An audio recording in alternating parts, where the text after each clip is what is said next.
Well, drinking and driving, it's not the reason alcohol deaths in the U.S. are at a 35-year all-time high. It's medical issues related to the drinking. This is according to a newly published federal report. Alcoholism, it's killing Americans at record rates, with the increase of alcohol-related deaths up 37% since 2002. Alcoholism is swiftly becoming the leading cause of preventable death here in the U.S. What do you make of this, Nick? 35-year high. It's never been like this before. Well, you know, society's changing, and it has been, but 35 years ago. Right, and you know, one thing that I don't think is changing is, you know, the amount of alcohol that people are consuming. If anything, it's only getting worse and worse and worse. You know, I find people all the time who are like, ew, cigarettes, ooh, get that cigarette out of my face. But seldom do you see someone being like, ew, get that beer out of my face. It's so socially acceptable. Yeah, you know, it's almost exactly. expected of you when you're especially single or in a social setting. You know, alcohol is always present, and alcohol-induced illness, such as alcohol poisoning and cirrhosis, it's actually killed 30,700 Americans. In 2014 alone, it's killing more people. In 2014, it killed more people than prescription painkiller deaths and heroin overdoses combined. So, you know, with this report, we have some stats.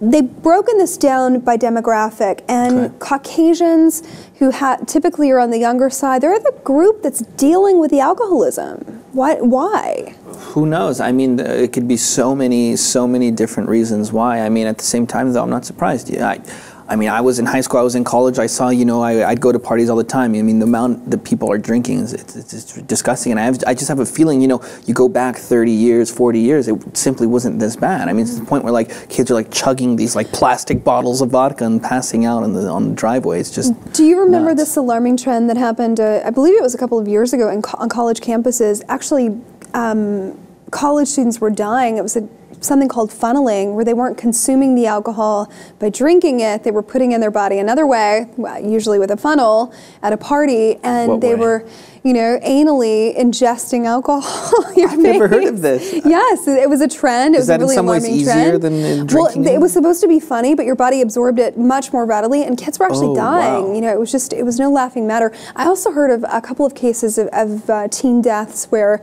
they would inject the alcohol in a tampon. So there are other ways. You're trying not to laugh. It is comical in that, you know, that's so stupid, but kids were actually, you know, susceptible kids not to mention all the frat parties and all the stuff that goes on in there. I mean, don't even get me started on the frat. You know, with the hazing and stuff, they like force people to like tie you up naked in some dark room, be like, you can't come out and eat food until you finish that handle of vodka. We're gonna paddle you. Because that's what will make sure that we know you're a good person for this frat. Right. I mean, there's no question that peer pressure plays a major component, but this study focusing on younger adults that are out of that college age bracket. And I was looking at an alternative study that said, you know, joblessness, debt, student debt, credit card debt, you know, they drive people to drink. You know, a lot of social pressures that we don't consider. I want to see handle it. I want to see studies that are done in states like Washington or Colorado that have just legalized marijuana. Maybe legalizing marijuana will obviously lead more people to smoke weed, and maybe the more people that smoke weed, they'll drink less. Because you can't OD on weed. Well, not even that. It's like if you're drinking, you might. I mean, if you're smoking weed, you might not drink. Right. I mean, and that's just theoretical. I'm just curious to see if like marijuana in some ways could play a role in either getting people to drink more or less. I'm curious how that would play. Right. Well, one Duke University professor, he actually studies the trends of alcohol in American society. His name is Professor Philip J. Cook. This is what he had to say. He said, since the prevalence of heavy drinking tends to follow closely with per capita consumption, it is likely that one explanation for the growth is alcohol-related deaths is that more people are drinking more. It's simply put, more people are drinking more. That's what's going on. Thanks. We needed a real expert for that one. Right. More people are drinking more.